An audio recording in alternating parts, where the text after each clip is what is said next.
नोरमा group, जो सोचता है वो करता है। आपके अपने सपनों का आशियाना।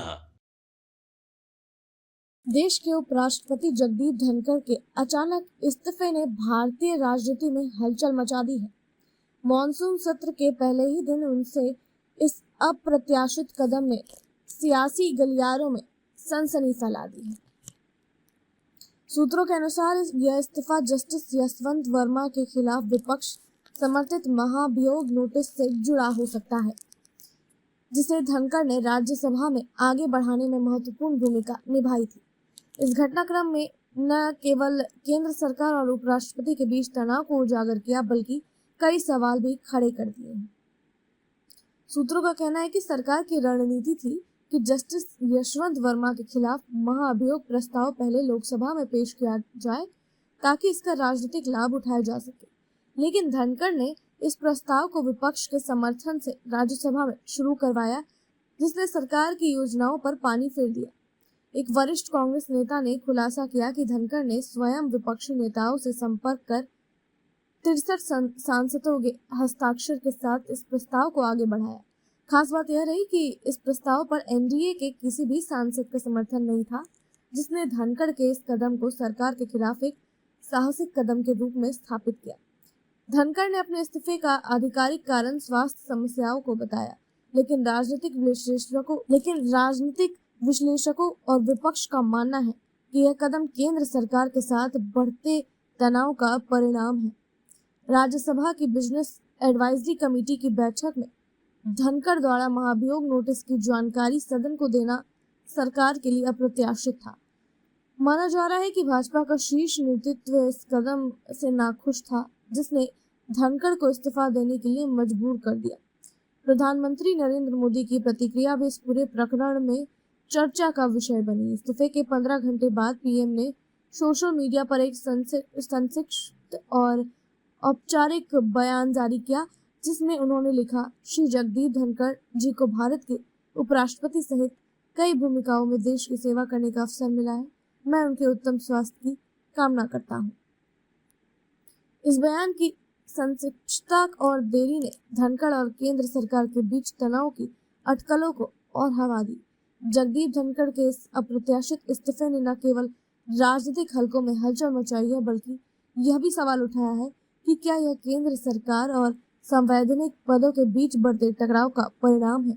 धनखड़, जो अपने कार्यकाल में हमेशा संवैधानिक मर्यादाओं और संसदीय परंपराओं के प्रति सजग रहे, ने इस बार विपक्ष के साथ मिलकर एक ऐसा कदम उठाया जिसने सत्ताधारी गठबंधन को असहज कर दिया। यह सब देखना बाकी है। अब यह देखना बाकी है कि इस इस्तीफे के बाद राज्यसभा की कार्यवाही और राजनीतिक समीकरण कैसे बदलते हैं।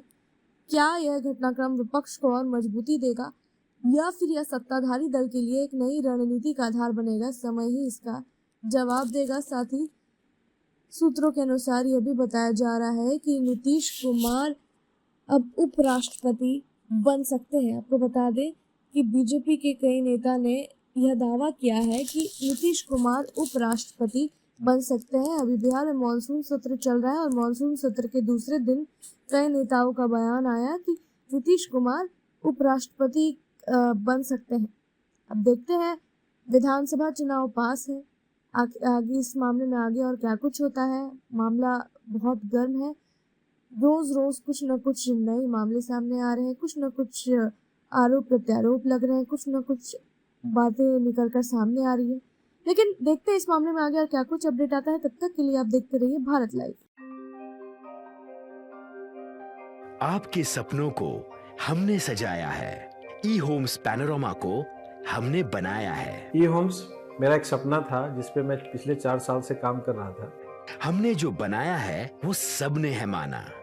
ई होम्स पैनोरामा में हो आपका भी आशियाना। और फाइनली हमने 2021 में इस प्रोजेक्ट को लॉन्च किया। बहुत लोग अप्रिशिएट कर रहे हैं कि पूर्णिया जैसे शहर में, बिहार के, एक तो बिहार की बात करें उसमें भी पूर्णिया जैसे छोटे जगह में इस तरह का लाइफस्टाइल देना, ये सुन के हम लोगों को बहुत अच्छा लगता है। ई होम्स में हमने कुछ और भी किया है, जैसे हम जिस जगह में रह रहे हैं हमारे फैमिली सिक्योर हो, उनको सिक्योरिटी का ध्यान में रखा है। आपकी सुविधा और सुरक्षा आपके लिए खास है। ये आपका विश्वास है। इसमें आर्टिफिशियल इंटेलिजेंस का 7 लेयर सिक्योरिटी का हमने इस्तेमाल किया है। लस ग्रीन कैंपस को बनाया है। यदि हमारा बाउंड्री वाल है तो वो वर्टिकल गार्डन है। ये जितनी भी फैसिलिटी होता है एक इंटरनेशनल टाउनशिप में ई होम्स है, ये हम लोग विश्वास नहीं कर पा रहे हैं। जो भी हमारे मित्र दोस्त या जो भी हमारे बाहर के बाहर आते हैं तो हम लोगों को बहुत अच्छा सुनने को मिलता है और बहुत अच्छा क्रेडिट मिल रहा है। वो सारा हमने सिर्फ एक बिल्डिंग नहीं बनाया, हमें एक बहुत अच्छा लाइफस्टाइल दिया ई होम्स में, और मेरा एक सपना था जिसको मैं आज फुलफिल होते हुए देख पा रहा हूँ। ये आपका आवास है। ई होम्स पैनोरामा में अब आपका निवास है। E homes Panorama, luxurious lifestyle redefined. Panorama group, जो सोचता है वो करता है। अगर ये वीडियो पसंद आई और वह बिहार के राजनीति और बिहारियत से सरोकार रखेनी तो सब्सक्राइब बटन दबा के चैनल के सब्सक्राइब कर ली। ओजे एगो घंटी बा, ओकरा बटन दबा देला से कुल सटीक और मारक खबर रुआ मुफ्त में मिल जाई। अगर रुआ पत्रकारिता के हमनी के नया प्रयोग में सहयोग कर चाहतानी तो ज्वाइन बटन दबा दी। पेटीएम नंबर नोट कर ली 9386 816 700।